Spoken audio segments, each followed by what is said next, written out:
બટેકાની wafer ઘરે શુદ્ધ અને કેવી રીતે પાડવી એ બતાવીશ। જનરલી આટલા આપણી હથેળીમાં આવે એવડી સાઇઝના બટેકા લઈએ તો એક ધારી અને બહુ સરસ વેફર પડે છે। આ તમે જુઓ છો કે મેં કેટલા મોટા બટેકા લીધા છે। બધા બટેકાને પાણીની નીચે સરસ ધોઈ નાખવાના, એટલે એની માટી બધી નીકળી જાય।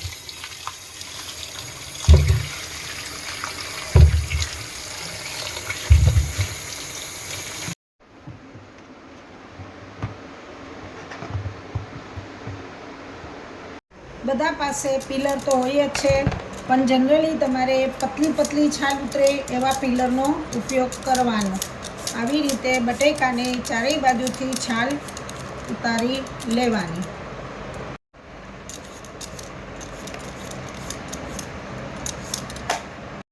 આવી રીતે બટેકાને ચારેય બાજુથી છાલ ઉતારી તપેલામાં રાખવાનું।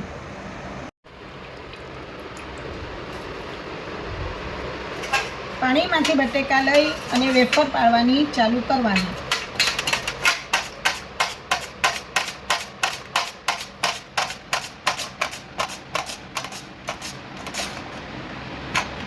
પડી જાય એટલે એને આવી રીતે બીજા પાણીના તપેલામાં નાખતું જવાનું।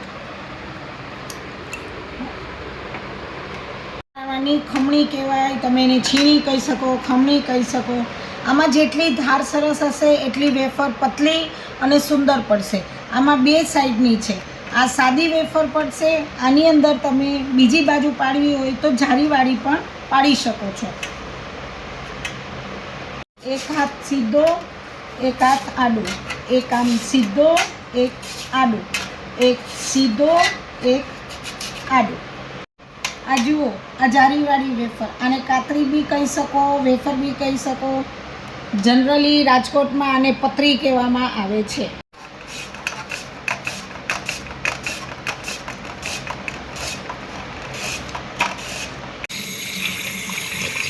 આવી રીતે બટેકાની વેફરને 2-3 પાણીએ ધોઈ નાખવાની।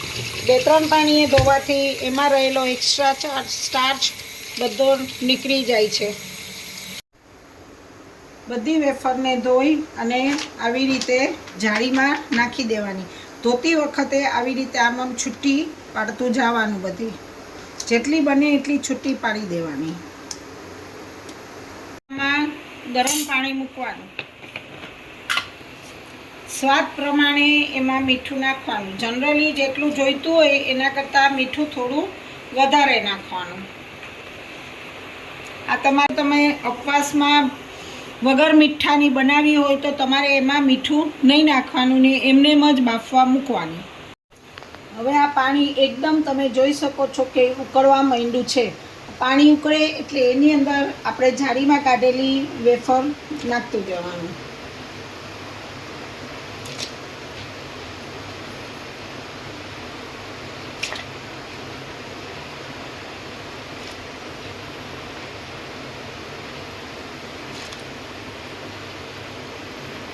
આમાં એટલી વેફર નાખવાની કે જે પાણીમાં ડૂબે એટલી તમે નાખી શકો છો।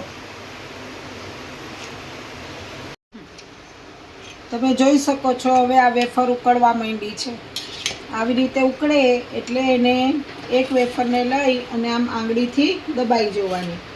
જો એ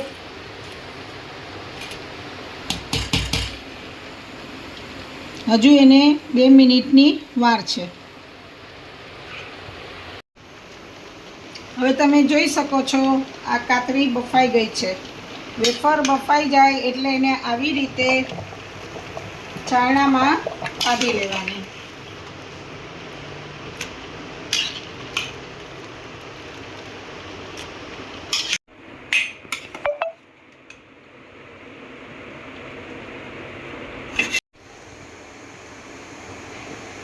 બધી જ વેફર મેં આવી રીતે જાળીમાં કાઢી લીધી છે।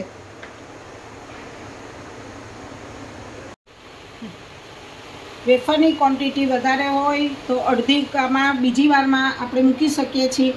પાણીને એનું એ જ પાણી ગરમ રાખી અને એમાં થોડું જ મીઠું ઉમેરી અને પછી ઉકળે એટલે પહેલાંની પ્રોસેસની જેમ જ એની અંદર તમારે આ બધી વેફર બાફવા મૂકી દેવી।